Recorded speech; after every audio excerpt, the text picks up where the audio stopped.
23 जनवरी को आज़ादी के आंदोलन के महानायक नेताजी सुभाष चंद्र बोस की 129वीं जयंती है। अमृतकाल में देश का हर बच्चा, जवान और बुजुर्ग इस अवसर पर नेताजी को याद कर रहा है।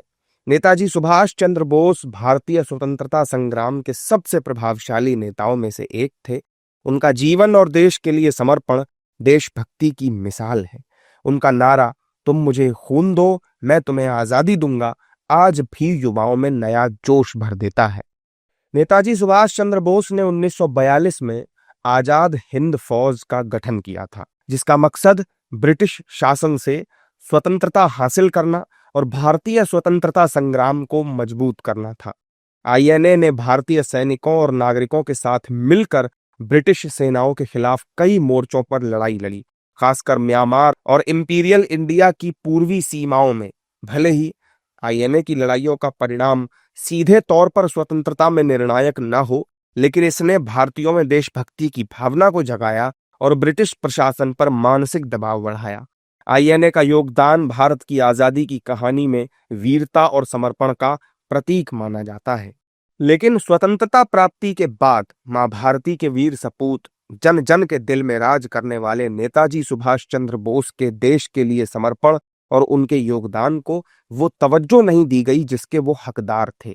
प्रधानमंत्री नरेंद्र मोदी ने 2014 में देश की बागडोर संभालने के बाद नेताजी की विरासत को पहचान दिलाने के लिए कई अहम कदम उठाए थे। 14 अक्टूबर 2015 को प्रधानमंत्री मोदी ने नेताजी सुभाष चंद्र बोस के परिवार के 35 सदस्यों से अपने सरकारी आवास पर भेंट कर उन्हें सम्मानित किया था और नेताजी से जुड़े दस्तावेजों को सार्वजनिक करने के लिए अनुमति मांगी थी। आजाद हिंद सरकार की स्थापना की 75वीं वर्षगांठ की स्मृति में प्रधानमंत्री मोदी ने 21 अक्टूबर 2018 को लाल किले पर ध्वजारोहण किया। 21 दिसंबर 2018 को पीएम मोदी ने अंडमान निकोबार के उन द्वीपों को नेताजी को समर्पित किया जहां आजाद हिंद सरकार ने पहली बार तिरंगा फहराया था। इसी कड़ी में रॉस द्वीप को नेताजी सुभाष चंद्र बोस द्वीप और हैवलॉक और नील द्वीप को स्वराज और शहीद द्वीप का नाम दिया गया। 2019 के गणतंत्र दिवस समारोह की परेड में आजाद हिंद फौज के 4 पूर्व सैनिकों ने हिस्सा लिया था। 23 जनवरी 2019 को पीएम मोदी ने नेताजी सुभाष चंद्र बोस की जयंती के मौके पर सुभाष चंद्र बोस आपदा पुरस्कार की घोषणा भी की थी। साथ ही दिल्ली के लाल किले में बने सुभाष चंद्र बोस म्यूजियम का उद्घाटन किया। 19 जनवरी 2021 को प्रधानमंत्री ने हर वर्ष 23 जनवरी को पराक्रम दिवस के रूप में मनाने का ऐलान किया।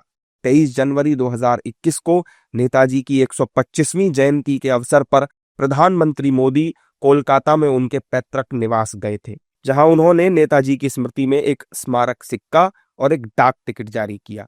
साथ ही नेताजी के पत्रों पर एक पुस्तक का विमोचन भी किया। इसके अलावा हावड़ा से चलने वाली हावड़ा कालका मेल का नाम बदलकर नेताजी एक्सप्रेस किया गया।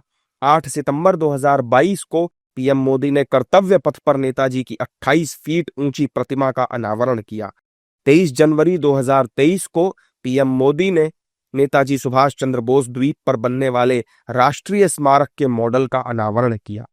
इतिहास गवाह है कि शौर्य और पराक्रम की गाथाओं को कितना भी मिटाने की कोशिश की जाए, लेकिन उनको मिटाया नहीं जा सकता। इस साल 23 जनवरी को पराक्रम दिवस और नेताजी की 129वीं जयंती के अवसर पर अंडमान और निकोबार द्वीप समूह के नेताजी स्टेडियम में मुख्य समारोह मनाया जाएगा, जिसमें प्रधानमंत्री नरेंद्र मोदी भी शामिल हो सकते हैं। प्रधानमंत्री नेताजी स्टेडियम में राष्ट्रीय ध्वज फहराकर जनसभा को संबोधित कर सकते हैं। साथ ही शहीद स्तंभ और सेलुलर जेल भी वो जा सकते हैं।